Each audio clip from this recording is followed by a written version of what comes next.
আসসালামু আলাইকুম। আমি সোহেল তামজিদ হিরো। স্বাগত জানাই দেশ ও দেশের বাইরে থেকে যে যেখান থেকে এসএফটিভির নিয়মিত আয়োজন জনতার জিজ্ঞাসা অনুষ্ঠানের পক্ষ থেকে সকলকে জানাই অভিনন্দন।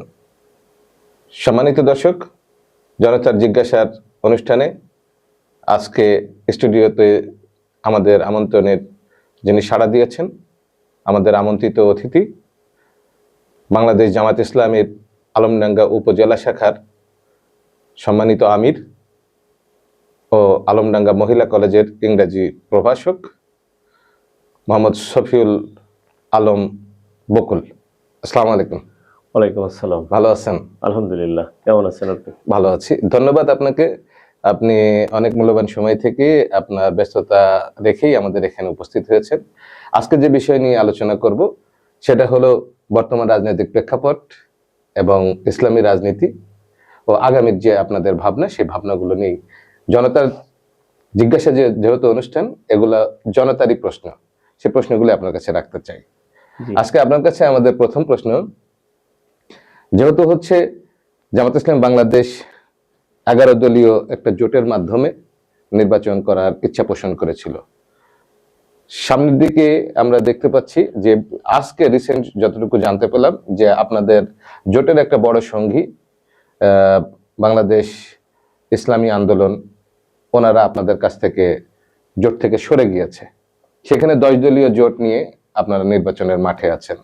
যতটুকু আমরা শুনতে পাচ্ছি যে চুয়াডাঙ্গা এই এক আসনেও মনোনয়নের ব্যাপারে এবং আসন সমঝোতার ব্যাপারে মানুষের ভিতরে এখনো দ্বিধাদ্বন্দ্ব কাজ করছে। এ ব্যাপারে আপনি কি ব্যাখ্যা করবেন? প্রথমেই সকল দর্শক শ্রোতা এবং দেশ বিদেশ এলাকা, বিশেষ করে চুয়াডাঙ্গা এক আসনের 5,11,000-এর ঊর্ধ্বের ভোটারদেরকে অভিনন্দন এবং সালাম জানাচ্ছি। আসসালামু আলাইকুম রহমতুল্লাহ। আমরা বর্তমান সময়ে ত্রয়োদশ জাতীয় সংসদ নির্বাচন আগামী 12ই ফেব্রুয়ারি, সেই নির্বাচনকে ঘিরেই জনতার মধ্যে অনেক জিজ্ঞাসা আসছে। তারই ধারাবাহিকতায় আপনার এই প্রশ্নটি যে আমরা এই নির্বাচনে প্রার্থী বা 11 দলীয় জোট কি 10 দলীয় জোট, আপনারা জানেন যে এই জোটের সকল দল মিলে যারা বাংলাদেশকে ওন করে, যারা বাংলাদেশকে রিপ্রেজেন্ট করতে চায়, যারা একটি সমৃদ্ধ সুন্দর বাংলাদেশ গড়তে চায়, এটা বলা হয়েছে যে আসলে এটা জোট না, এটা নির্বাচনীয় সমঝোতা। আচ্ছা, সেই নির্বাচনের সমঝোতায় 3টা বিষয়কে সামনে নিয়ে এগিয়ে যাওয়া হয়েছে। এই বিষয়ে যারা একমত পোষণ করবে তারা থাকবে, যদি কেউ একমত পোষণ না করে তিনি থাকবেন না। এখানে কাউকে জোর করে জোট করানোর কোনো প্রশ্ন নাই। আপনারা দেখেছেন যে ইতিমধ্যেই যারা আমাদের সাথে থাকতে চায় নাই, তারা ইচ্ছা করেছেন যে থাকবেন না, তারা নির্দ্বিধায় নিজেদের মতো করেই চলে গেছেন। আচ্ছা, সেক্ষেত্রে আমাদের কিছু বলার নাই। যে কেউ আসতে পারে, আবার কেউ যেতেও পারে। আচ্ছা, আচ্ছা, সেটা তাদের একান্ত নিজস্ব রাজনৈতিক স্ট্র্যাটেজি যেটা, সেটা হবে। তাহলে শেষ অবধি চুয়াডাঙ্গা এক আসনে এনসিপির যিনি প্রার্থী আছেন, মনোনয়ন প্রত্যাশী, সে ব্যাপারে কি বলবেন?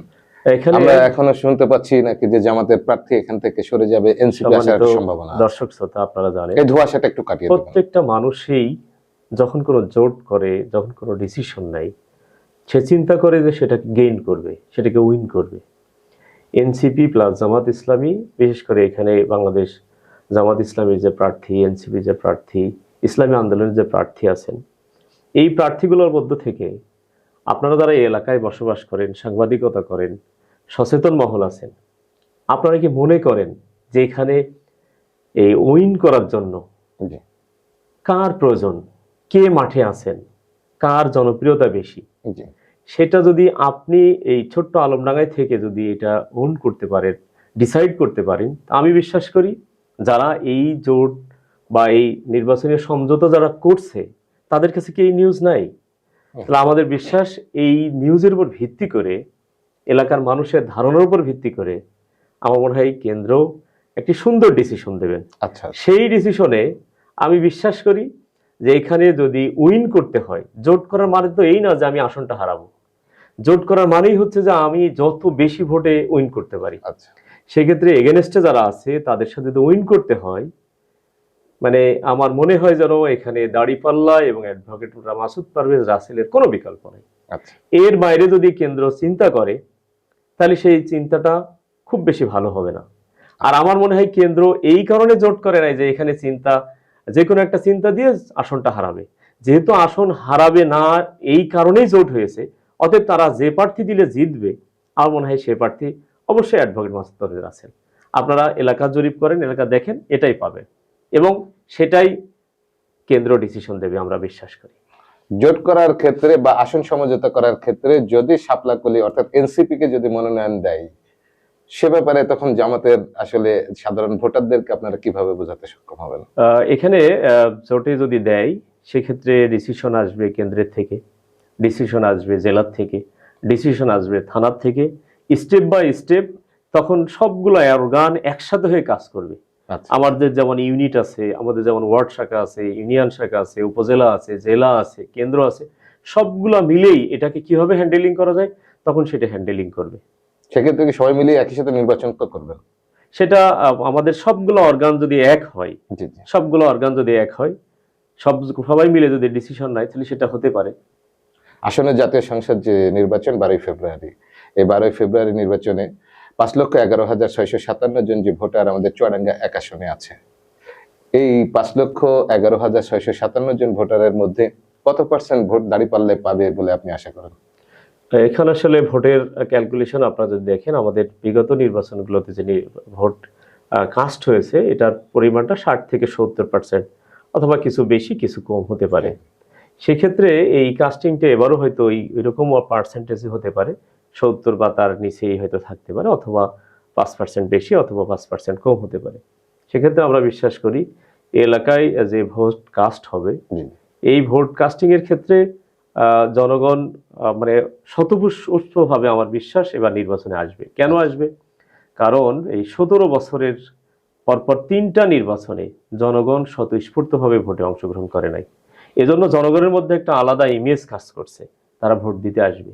এজন্য এবার ভোটের পার্সেন্টেজ আমি বিশ্বাস করি অনেক বেশি হবে। এখন প্রশ্ন হলো আমরা কত ভোট পাবো? সবাই চায় যে আমরা জিতবো, তবে আমাদের আত্মবিশ্বাসের জায়গা হচ্ছে 1 নম্বর, এবার আপনারা এটা খেয়াল করেছেন, সারা বাংলাদেশে দাঁড়িপাল্লার একটা জয় জয়কর অবস্থা হচ্ছে। 2 নম্বর, ম্যাক্সিমাম মানুষই চাচ্ছে একটা পরিবর্তন। আচ্ছা। পরিবর্তনটা কেমন? যে সবাইয়ের কাছেই একটা কথা আসছে যে আমরা অমুককে দেখেছি, অমুককে দেখেছি, অমুককে দেখেছি, সবগুলাই তো দেখা হয়েছে। জি জি। যারা সামনে আসতে চাচ্ছে এদেরকে তো দেখা হয় নাই, তাহলে আমরা একবার চেক করি, দেখি না যে তাদের দ্বারা কি এই জাতি কি উপকৃত হয়। সেক্ষেত্রে সবসময় মানুষ নতুন নেতৃত্বও চায়। সেক্ষেত্রে যেহেতু আমাদের দল এখন ওইরকম টোটাল বাংলাদেশের নেতৃত্বে আসে নাই, সেক্ষেত্রে জনগণের মধ্যে একটা কৌতূহল আছে যে না, এনারা আসলে কিনারা দেখি, চেক করে। আজকে আমি ভোটে যখন ক্যাম্পেইনে ছিলাম এক জায়গায়, একটা উঠান বৈঠকে, তখন একজন সাধারণ মানুষ প্রশ্ন করলেন যে না, আমরা সবাইকে দেখেছি, আপনাদেরকেও দেখতেছি। এই ফ্লোটার কারণে আমরা বিশ্বাস করি ম্যাক্সিমাম জনগণ আমাদেরকে সাপোর্ট দেবে এবং একটা ভোট বিপ্লব হবে ইনশাল্লাহ বাংলাদেশে। এবং সেই বাংলাদেশটা অবশ্যই বাংলাদেশ জামাত ইসলামের পক্ষে, এবং যে জোট হয়েছে সেই জোটের পক্ষে, যে নির্বাচনী সমঝোতা হয়েছে সেদিকে হবে আমরা বিশ্বাস করি। এটা কি আলটিমেটলি তৈরি হয়েছে জনগণের মধ্যে, নাকি হচ্ছে যে চুয়াডাঙ্গা 1 আসনের জনগণের উপরে বাংলাদেশ জামাত ইসলামের চুয়াডাঙ্গা জেলা শাখার এমন কোন কন্ট্রিবিউশন আছে যে যার কারণে দিবে? কারণ সাধারণত ভোটাররা কোনো প্রার্থীকে ভোট দেওয়ার আগে অন্তত তার প্রিভিয়াস রেকর্ড আগে চেক করে যে আসলে সমাজের জন্য আর তার কন্ট্রিবিউশনটা কি। সম্মানিত অবস্থায় একটা জিনিস খেয়াল রাখবেন, যে ন্যাশনালি একটা পরিবর্তন মানুষ চাই, ন্যাশনালি। আচ্ছা। যেমন জাতীয়ভাবে চাচ্ছে, ঠিক তেমনি স্থানীয়ভাবেও। আপনারা ইতিমধ্যেই বাংলাদেশ জামাত ইসলামীর আমাদের যিনি প্রার্থী আছেন, অ্যাডভোকেট মাসুদ পারভেজ আছেন, ইনি একজন বিজ্ঞ রাজনীতিবিদ। বলবেন কেন বিজ্ঞ রাজনীতিবিদ? তিনি যখন ক্লাস 6-এ পড়েন তখন ছাত্র শিবির করেছেন। আচ্ছা। সেখান থেকে শুরু করে তিনি শিবিরের ওয়ার্ড পর্যায়ে দায়িত্ব পালন করেছেন, এরপরে ইউনিয়ন পর্যায়ে দায়িত্ব পালন করেছেন, এরপরে থানা সেক্রেটারি ছিলেন। এখান থেকে তিনি ইসলামী বিশ্ববিদ্যালয়ে যখন চান্স পেলেন লতে, সেখানে গিয়ে তিনি শিবির করেছেন। সেখানে শিবিরের বিশ্ববিদ্যালয়ের ছাত্র শিবিরের সভাপতি ছিলেন। সেখান থেকে তিনি কেন্দ্রে দায়িত্ব পালন করেছেন, ছাত্র শিবিরের কেন্দ্রীয় কার্যকরী পরিষদে। সেখান থেকে তিনি চুয়াডাঙ্গায় আসছেন। চুয়াডাঙ্গা আসার পরে তিনি আবার চুয়াডাঙ্গাতেও জামাত ইসলামের সাথে যোগদান করছেন, এবং সেখান থেকে তিনি বর্তমানে জামাতের সহকারী সেক্রেটারি। আরেকটি জিনিস, মজার জিনিস খেয়াল করছেন কি জানি না, উনি ওনার 11 সালে যখন চুয়াডাঙ্গা কোর্টে প্র্যাকটিস করে, জজ কোর্টে, এই প্র্যাকটিস করার 11 সাল থেকে শুরু করে এই 25 সাল, 15 বছরে উনি 4 বার নির্বাচিত হয়েছেন। আচ্ছা। তার মানে উনি একটি ক্যারিসম্যাটিক ব্যক্তিত্বের অধিকারী। আচ্ছা উনি শুধু এক সাধারণ মানুষ না, কারণ অনেক মানুষ সেখানে আছেন কিন্তু এরকম, হ্যাঁ উনি বলবেন যে না জামাত করে জিতেছেন, না, উনি ওনার ব্যক্তি ক্যারিসমেটিক দিয়ে এটা অন করছেন। এবং উনি অনেক অল্প বয়সে চুয়াডাঙ্গা 1 আসন অনেক বড় একটা আসন, আপনারা জানেন 5 লক্ষের উপরে ভোট, জি এত বড় একটি জায়গায় অনেক বড় সিনিয়র দায়িত্বশীল আছেন, কেন্দ্রের দায়িত্বশীল আছেন, সবাই যাচাই বাছাই করছেন। আপনারা জানেন যে আমাদের প্রার্থী সিলেক্ট হয় কারোর ব্যক্তির ইচ্ছার উপরে হয় না, আচ্ছা আচ্ছা টোটাল যারা রোকন আছেন, যারা জনশক্তি আছেন, তারা তাদের গোপন ব্যালটের মাধ্যম দিয়ে নির্বাচন করেন, নির্বাচিত করেন। এই ক্ষেত্রে আমরা বিশ্বাস করি তিনি যে নির্বাচিত হয়েছেন, এখানে শুধু কেন্দ্রের ধারণাই হয়নি, শুধু জেলার ধারণাই হয়নি, টোটাল জনশক্তি, জেলা, উপজেলা, কেন্দ্র সকলে একটা পছন্দের প্রার্থী। কেন পছন্দের প্রার্থী? কারণ তার জীবনে একেবারে ছোটবেলা থেকে শুরু করে আজ পর্যন্ত প্রত্যেকটি জায়গায় তিনি রাজনৈতিকভাবে সফল একজন ব্যক্তি। যেহেতু এত বড় একটা দল তিনি ওন করেন, দলের একটা পদ আছেন, সেই জিনিসটা খেয়াল করেছেন যে আমরা 17 বছরে অ্যাডভোকেট মাসুদ পারভেজ রাসেল অনেকগুলো মামলা ওন করছেন, আচ্ছা অনেকগুলো মামলা তিনি আসামি। বিশেষ করে 2009 সালে যখন আলমডাঙ্গায় একটি গন্ডগোল হয়, আপনারা জানেন, আওয়ামী লীগ সরকার যখন প্রথম আসে, এই মামলায় তিনি ছিলেন প্রধান আসামি। আচ্ছা মজার ব্যাপার হচ্ছে যে এই মামলায় ওনার ওনার ফ্যামিলির পক্ষ থেকে ওনাকে আলাদা করে বের করে নিয়ে যাবে, ওনার এই মামলা হবে না। আচ্ছা কিন্তু ওনার কাছে যখন বলা হয়, প্রস্তাব দেওয়া হয়, তখন তিনি বলেছিলেন আমি যে সংগঠনের জন্য এখানে আসামি হয়েছি, এই সংগঠনের সবাইকে না ছাড়লে আমি যাব না। তার মানে ওনার জীবনের রাজনীতির শুরুতেই যে স্যাক্রিফাইস আছে সেটা অনেক মানুষের নাই। জি জি এরপরে উনি কোর্টে পেশায় ওকালতি করছেন, অ্যাডভোকেসি করছেন, সেখানে তিনি কয়েকবার জেলখানায় গেছেন। তার মানে রাজনৈতিকভাবে তিনি একজন বিজ্ঞ মানুষ। যেহেতু দলে তিনি ক্লিন ইমেজের মানুষ, রাজনৈতিকভাবে বিজ্ঞ মানুষ, সেক্ষেত্রে আমরা বিশ্বাস করি এত বড় একটা দল যাকে দিয়েছেন এবং এই 1.5 বছরের ব্যবধান এবং তার রাজনৈতিক দীর্ঘ ক্যারিয়ারে আমরা বিশ্বাস করি ইতিমধ্যেই জনগণের একটা ব্যাপক সাড়া তার প্রতি আছে।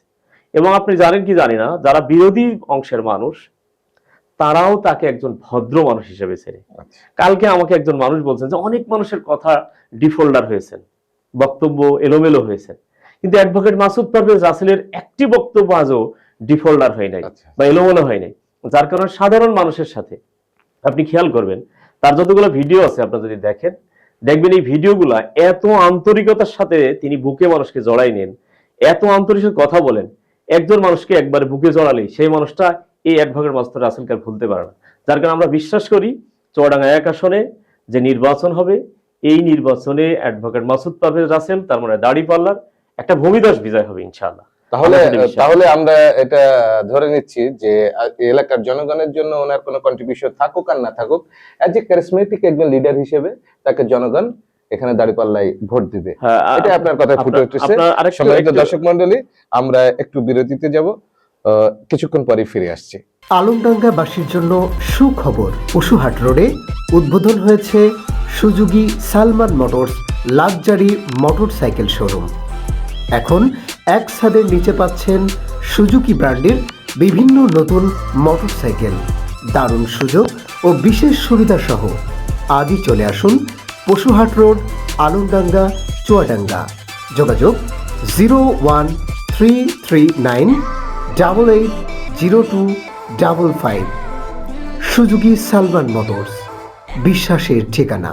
যে আমরা আরেকটু আমি অ্যাড করতে চাচ্ছি যে জনগণের কন্ট্রিবিউশন। জি, আপনারা জানেন আসলে আমাদের দেশের মানুষ জনগণের জন্য কি করেছেন সেটা নির্ধারিত হয় সাধারণত রাষ্ট্র শক্তি যারা থাকে তাদের দ্বারা। আমাদের এই 17 বছরে আমাদের এত বেশি মামলা ছিল যে মামলাগুলো পরিচালনা করা একটি দলের জন্য খুবই কষ্টকর। আপনি জেনে খুশি হবেন এবং কি মনে করবেন জানি না, সম্মানিত দর্শক শ্রোতা, আমাদের এই সংগঠনের যত মানুষ মিথ্যা মামলায় নির্যাতিত হয়েছে, এই টোটাল মামলা দেখভাল করছেন অ্যাডভোকেট মাসুদ পারভেজ রাসেল।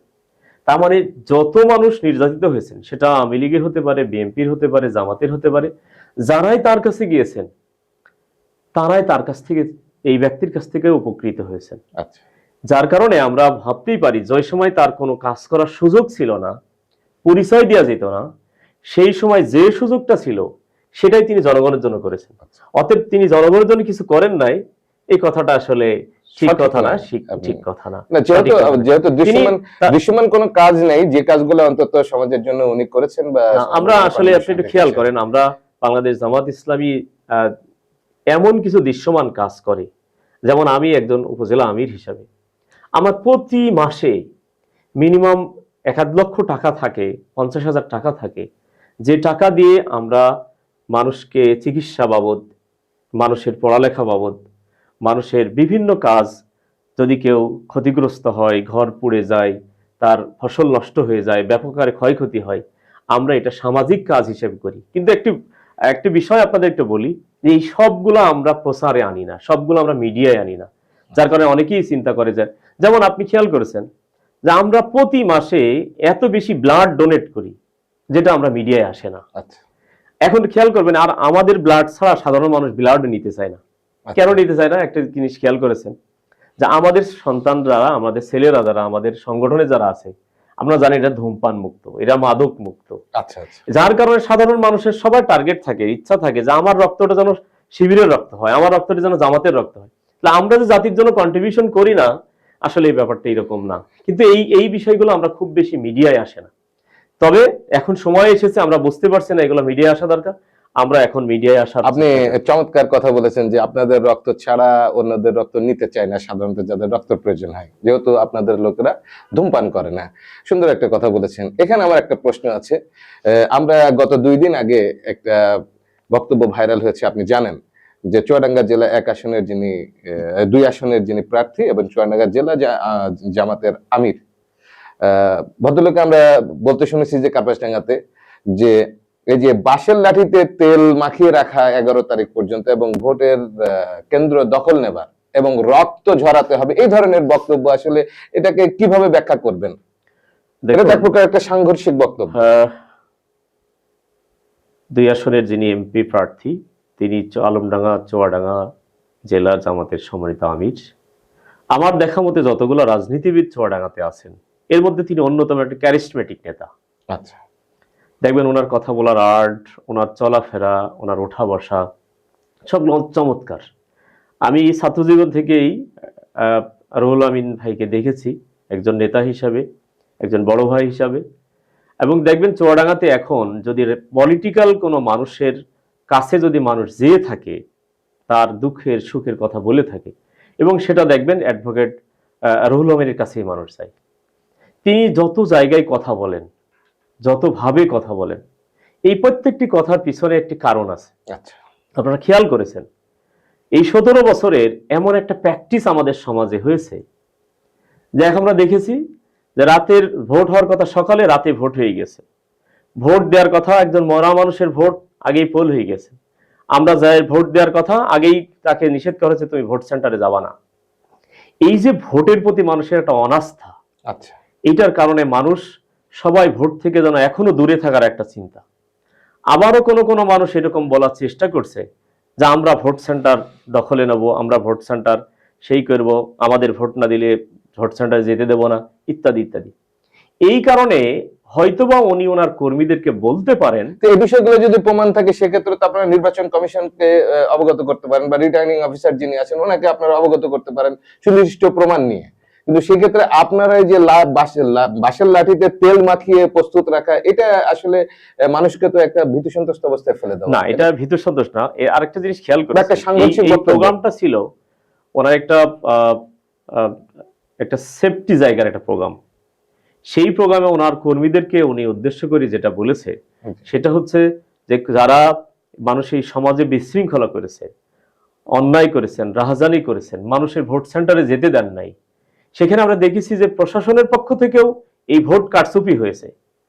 সেক্ষেত্রে এই ভোট কারচুপি ঠেকানোর জন্য প্রশাসন সকল প্রকারের ব্যবস্থা করবে। আচ্ছা, এরপরেও যদি কেউ প্রশাসনকে উপেক্ষা করেও ভোট সেন্টারে গন্ডগোল করতে চায়, সেক্ষেত্রে একটা রাজনৈতিক দল হিসাবে, একটা সচেতন রাজনৈতিক দল হিসাবে সেই গন্ডগোল যেন কেউ করতে না পারে, এজন্য একটি দলীয়ভাবে তাদের প্রস্তুতি থাকাটা এটা খুব অস্বাভাবিক না, তো হতেই পারে। আচ্ছা, আচ্ছা, কেন হতে পারে? এজন্য হতে পারে যে আমরা দেখেছি আগে যে এই ভোট সেন্টারে গন্ডগোল, ভোট সেন্টারে একটা বোম মারছেন, আর কেউ জনগণ যেতে পারে নাই, তারা তাদের ইচ্ছা মতো ভোট দিয়ে নিয়েছেন, না জানে আবার ভবিষ্যতে কেউ এই কাজ করতে পারে। আচ্ছা, সেই কারণে তার কর্মীদেরকে বলেছেন যে আমরা দেখেছি আগে যে প্রশাসন কে বলা হয়েছে আপনারা সরে যান, আমরা এখানে ভোট কেটবো, এবং আমরা নিজে দেখেছি সেটা। আচ্ছা, এখন সামনে যদি আবার এরকম কোনো পরিবেশ হয়, জনগণ যদি আবার ভোট দিতে না পারে, একজন সচেতন রাজনৈতিক ব্যক্তি হিসেবে তিনি হয়তো তার কর্মীদেরকে বলতে পারেন এই প্রশাসনের সহযোগিতার জন্য, সুন্দর পরিবেশের জন্য প্রস্তুতি থাকতে হবে। এটা তার আপনারা কথা হতে পারে। এখনো দ্বিধাদ্বন্দ্বিত যে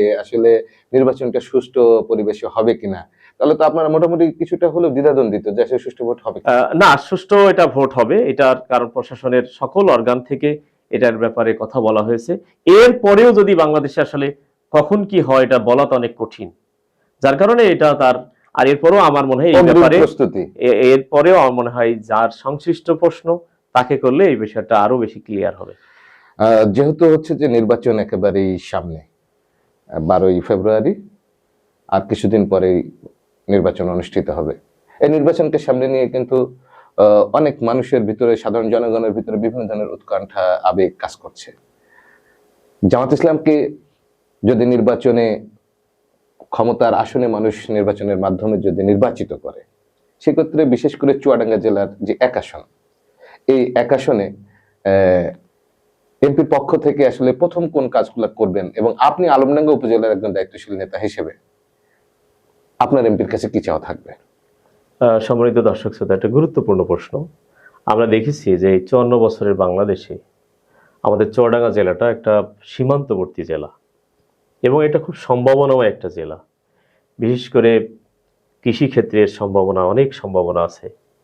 আপনারা খেয়াল করেছেন এই এলাকার মানুষ শিক্ষা দীক্ষা কৃষি সবকিছু মিলে একটা সম্ভাবনাময় এলাকা, কিন্তু সেই সকল সম্ভাবনাকে নষ্ট করছে শুধুমাত্র এই এলাকায় ব্যাপক আকারে একটা মাদকের। তা আমার পক্ষ থেকে একটা উপজেলার আমির হিসাবে, একজন দায়িত্বশীল হিসাবে, একটা শিক্ষক হিসেবে আমার মনে হয় যদি আমরা প্রথমত এই এলাকা থেকে মাদক নির্মূল করতে পারি, তাহলে এই এলাকার ইয়াং জেনারেশনকে আমরা যে ক্ষতির হাত থেকে প্রোটেক্ট করতে পারবো। এজন্য আমার প্রথম পদক্ষেপ হবে, এবং আমার পরামর্শ থাকবে আমার দায়িত্বশীলের প্রতি, যিনি জনপ্রতিনিধি হবেন অ্যাডভোকেট মাসুদ রাসেলের প্রতি, যে অবশ্যই আপনি মাদক নির্মূল করার জন্য আগে পদক্ষেপ নেন। কারণ মাদকের সাথে আপনি দেখবেন টেন্ডারবাজি জড়িত, মাদকের সাথে ব্যবসা জড়িত, মাদকের সাথে গন্ডগোল জড়িত, মাদকের সাথে অনেক কিছু আছে। মাদকাসক্ত হওয়ার পিছনে কিন্তু বকুল আরেকটা বিষয় অঙ্গাঙ্গিকভাবে জড়িত, যেখানে আসলে বেকার সমস্যাটা বিশালভাবে কিন্তু এখানে ব্যাপক ভূমিকা পালন করে। মানে শিক্ষিত বেকার যারা থাকে, আপনি দেখবেন যে মাদকাসক্ত হওয়ার ক্ষেত্রে শিক্ষিত বেকাররা কিন্তু মাদকাসক্ত আসক্ত হচ্ছে। বেকার দূরীকরণে আপনারা কি ভূমিকা রাখবেন? আপনারা জানেন যে আসলে বেকার দূর করা বাংলাদেশের জন্য খুব সহজ হবে। প্রশ্ন হলো কেন খুব সহজ হবে? এই জন্য সহজ হবে, আপনারা জানেন যে এই গত 15 বছরে বাংলাদেশ থেকে টাকা পাচার হয়েছে প্রায় 25 লক্ষ কোটি টাকা, অথচ এক বছরের বাজেট হচ্ছে অনলি 8 লক্ষ কোটি টাকা। তার মানে এক বছরের বাজেট যা, তার 15 বছরের পাচার হয়েছে তার 3 গুণ বেশি। সো যদি দুর্নীতি বন্ধ করা হয়, তাহলে আমাদের দেশের এই বেকার সমস্যার সমাধান করা খুব সহজ একটা পন্থা। আপনার মাধ্যমে আপনার যিনি প্রার্থী আছেন এক আসনের মাসুদ পারভেজ রাসেল, আপনার মাধ্যমে জানাতে চাই, আপনাদেরকে মনে রাখতে হবে বেকার দূরীকরণের ক্ষেত্রে কিন্তু ব্যাপক একটা সুযোগ আমাদের চুয়াডাঙ্গাতে আছে, যেহেতু বিসিক শিল্পনগরী আমাদের চুয়াডাঙ্গায় অবস্থিত। এখানে ব্যাপক একটা জায়গা আছে, এখানে যদি আপনারা একটু সদিচ্ছা এবং সুদৃষ্টি যদি দেন, অনেকাংশে বেকার দূরীকরণ করা সম্ভব। যেহেতু অনেকের ভিতরে একটা জিনিস কাজ করছে, যে অনেকে বলছে যে জামাত যদি ক্ষমতায় আসে মহিলারা রাস্তায় বের হতে পারবে না, তাদেরকে বোরখা পরতে হবে। এই বিষয়গুলো একটু ব্যাখ্যা করবেন? সম্মানিত দর্শক মন্ডলী, আমি ইংলিশে অনার্স এবং মাস্টার্স করেছি। আমার স্ত্রী তিনি ইসলামী বিশ্ববিদ্যালয় থেকে ইকোনমিক্সে অনার্স এবং মাস্টার্স করেছেন। আমাদের যিনি এমপি প্রার্থী, ওনার ওয়াইফ ইসলামী বিশ্ববিদ্যালয় থেকে অনার্স এবং মাস্টার্স করেছেন। ওনার স্ত্রী এখন একটি স্কুলে চাকরি করেন। আমাদের যিনি জেলা আমির, ওনার স্ত্রী একটি স্কুলে চাকরি করেন। তার মানে আমরা যদি নারীদেরকে না বের হতে দিই, তাহলে আমাদের স্ত্রীরা কিভাবে চাকরি করে, আমাদের স্ত্রী কিভাবে বিশ্ববিদ্যালয়ে পড়ে? তার মানে এটা আমাদের বিরুদ্ধে একটি শুধুই ফেক কথা, আর কিচ্ছু না। সম্মানিত উপস্থিতি, আমরা আল্লাহ রসুল সাল্লাল্লাহু আলাইহি ওয়াসাল্লাম তার স্ত্রীদেরকে নিয়ে যুদ্ধের ময়দানে যেতেন। তার মানে এই যে ইসলামের বিপক্ষে একটা ফোবিয়া তৈরি করে দেয়া, একটা ন্যারেটিভ দাঁড় করানো, এইটা আমরা গেলে, ক্ষমতায় গেলে, আল্লাহ যদি আমাদের চান, আমরা এই ন্যারেটিভটা দূর করব, এবং দেখবেন সবাই মিলে একটি সুন্দর বাংলাদেশ হবে ইনশাআল্লাহ। এবং আমি ধন্যবাদ সেটা আপনাকে। বিশ্বাস করি। আসলে মহিলা ভোটারদের ভিতরে যেটা ফোবিয়া ছিল সেটা অন্তত আপনি একটু ক্লিয়ার করলেন। আমি আরেকটা বিষয়, বিশেষ করে যারা একটু বুঝে আর কি দেশের অর্থনৈতিক ব্যবস্থা, তো সেই ক্ষেত্রে অনেকে প্রশ্ন করেছেন যে জামাত একটা ইসলামী দল এবং তারা সুদকে হারাম বলেন। সেখানে বাংলাদেশে জামাত ইসলামের একটা বৃহত্তর একটা ব্যাংক আছে, সেটা হলো ইসলামী ব্যাংক। এদের অর্থনৈতিক ব্যবস্থা আর বাংলাদেশের অন্যান্য ব্যাংকগুলোর যে অর্থনৈতিক ব্যবস্থা, এদের সিস্টেমের ব্যাপারে একটু ক্লিয়ার করবেন? আচ্ছা দেখুন, একজন মানুষ প্রতিদিন পরিশ্রম করে 500 টাকা ইনকাম করতে পারে, আবার একজন মানুষ চুরি করেও 500 টাকা ইনকাম করতে, আপনি কোনটাকে সাপোর্ট করবেন? স্বাভাবিক হচ্ছে যে যে ইনকাম করে। যে ইনকাম করে। তো এখানে খেয়াল করেন, আমি যখন আমার ছেলে হয় তখন নাম রাখার সময় আমি ইসলাম অনুযায়ী নাম রাখি। আমার যখন বাবা মারা যায় তখন আমি ইসলাম অনুযায়ী কিন্তু তার জানাজা করি। আমি যখন আমার মেয়ে বিয়ে দিই তখন চিন্তা করি যে ছেলেটা যদি একটু ইসলামী, একটু নরম সরম ভালো হয়। সবাই যতগুলো ব্যাংক আছে, আমরা যদি ইসলাম বাদও দিই, যতগুলো ব্যাংক আছে এর মধ্যে দেখবেন ইসলামী ব্যাংক তুলনামূলক ভালো অন্যের থেকে। আমি বলছি না যে 100% ভালো, তুলনামূলক ভালো। যেহেতু ইসলামী সিস্টেমটা বাংলাদেশের প্রেক্ষাপটে পরীক্ষিত তুলনামূলক ভালো, কম্পারেটিভলি বেটার, তাহলে আমার সব ব্যাংক যদি ইসলামী ব্যাংকের রুলস ফলো করে তাহলে আমার বাংলাদেশে তো সমস্যা হওয়ার কথা নয়। কারণ বাংলাদেশের ইসলামী ব্যাংক যে সিস্টেম চালু করছে, এই সিস্টেম অনুযায়ী বাংলাদেশের মানুষের সাথে খাপ খাইয়ে খুব সুন্দর করে চলছে। সেক্ষেত্রে দুইটা কাজ হবে, একটা হচ্ছে আমার অর্থনীতির ব্যাপারটা সমৃদ্ধ হবে, আবার এই পদ্ধতিটা যদি ইসলাম অনুযায়ী হয় তাহলে তো আমার লস হওয়ার কথা না। তাহলে আমার পদ্ধতিটাও ভালো হলো, আবার সেটা ইসলামেও হলো, তাহলে আমাদের দেশের জন্য, সমাজের জন্য, সবার জন্যই তো ভালো হওয়ার কথা। আচ্ছা, তাহলে আমি এই পদ্ধতিটা কেন, যদি অ্যাপ্লাই করা যায় তাহলে কেন করবো না? তো সিস্টেম কি দুইটাই আলাদা? সিস্টেম একটু আলাদা, একটু আলাদা। একটু আলাদা। যে আমি একটা কথা বলছিলাম আপনাকে, মনে হয় একজন মানুষ বিয়ে করছেন, তার স্ত্রী নিয়ে ঘরের মধ্যে থাকবে, এটা একটা পদ্ধতি। আর একটা ওই দুইজন ছেলে এবং মেয়ে থাকবে, তারা বিয়ে করে নাই, বলেন তো দুইটা কি এক হবে? প্রশ্ন না, একটা হবে না। একটা ইসলামাইজেশন করার কারণে এটা বৈধ হয়ে গেছে। তো আমার দেশে যেহেতু ইসলামী ব্যাংক যে পদ্ধতিতে চলছে জি জি। কিছুটা হলেও ইসলামাইজেশন হয়েছে, তো ইসলামাইজেশনের পদ্ধতিটা যদি জাতি, দেশ, সমাজের জন্য ভালো হয় তাহলে আমার করতে সমস্যা কোথায়? ইসলামিক নিয়মই হচ্ছে যে ইসলামিক অর্থনৈতিক ব্যবস্থার মধ্যে দিয়ে মধ্য দিয়ে করার ইসলামী জন্য ব্যাংক পরিচালিত। সমস্যা হওয়ার কথা না। সম্মানিত সেক্ষেত্রে দর্শক, একটা বিষয় বলি, তাহলে বলবেন যে তাহলে বাদ বাকি ব্যাংকগুলা কি বাতিল করে দেবেন আপনারা? না, এখানে আমরা বাদ বাকি ব্যাংকগুলা বাতিল করব না। আপনারা জানেন, কেউ যদি ভালো ছেলে মেয়ের জন্য পায়, খারাপ ছেলে কি নেয়? প্রশ্নে আসে না। যদি এই ইসলামী ব্যাংক তার কাজের ধারাটা অব্যাহত রাখতে পারে, তাহলে অন্য ব্যাংক যদি তাদের লোক ডোনার না পায়, যদি তাদের পার্টিসিপেন্ট না পায়, তো অটোমেটিক্যালি যদি নষ্ট হয়, তাহলে এখানে তো কারোর কিছু বলার নাই। আচ্ছা, কারণ আপনি তো ভালো জিনিসটা নিতেই পারেন। এই কারণে যদি ইসলামী ব্যাংকের পদ্ধতি ভালো হয় আর সব ব্যাংক যদি ওই পদ্ধতি চালু করে, তাহলে তো আমার সব ব্যাংকই থেকে গেল, আমার দেশের জন্য, সবার জন্য তো এই অর্থনীতি একটা ভালো অর্থনীতি হয়ে গেল। শুধু একটু সিস্টেমটা চেঞ্জ হলো, এটা তো দেশ জাতি সবার জন্যই ভালো। সম্মানিত দর্শক মন্ডলী, এতক্ষণ আপনারা দেখছেন এসএফটিভি নিয়মিত আয়োজন জনতার জিজ্ঞাসা। আজকের অনুষ্ঠানের যিনি অতিথি, চমৎকারভাবে আপনাদের জিজ্ঞাসার উত্তর উনি দিয়েছেন। আজকের অনুষ্ঠানের শেষ প্রশ্ন আপনার কাছে রাখতে চাই। জি, যেহেতু হচ্ছে নির্বাচন আর বেশি দূরে নয়, একেবারেই কাছে, বাংলাদেশে বিশেষ করে দুইটি দল নির্বাচনে বিশেষভাবে প্রতিদ্বন্দ্বিতা করছে এবং সেটা প্রতীয়মানও হয়েছে। তারই ধারাবাহিকতায় চুয়াডাঙ্গা 1 আসনে মাসুদ পারভেজ রাসেল দাঁড়িপাল্লা মার্কায় ভোট করছেন, পাশাপাশি ধানের শীষ মার্কায় অর্থাৎ জাতীয়তাবাদী বাংলাদেশের প্রার্থী হিসেবে শরীফুজ্জামান শরীফও ভোট করছেন। আপনি জামাতের একজন দায়িত্বশীল এবং আলমডাঙ্গা উপজেলার আমির হিসেবে শরীফুজ্জামান শরীফকে আপনি ভোটের মাঠে কিভাবে মূল্যায়ন করছেন?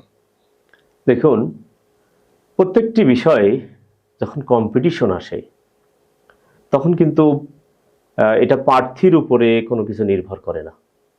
প্রার্থী সবাই তো চায় যে আমি ভালো করব। শরীফুজ্জামান শরীফ তিনিও চাবেন যে আমি ভালো করব, আমার যা ক্যাপাবিলিটি আছে, আমার যা অ্যাবিলিটি আছে, আমার যা যোগ্যতা আছে, এটা দিয়ে আমি আমার নিজেকে ডিসক্লোজ করব। আবার তার এগেনস্টে জিনিস তিনিও চান, কিন্তু এই চাওয়ার উপর ভিত্তি করেই কিন্তু সবকিছু হয় না। সবকিছু নির্ধারিত হয় জনগণের প্রেজেন্টেশনের উপরে, জনগণ কি অ্যাকসেপ্ট করছে সেটার উপরে।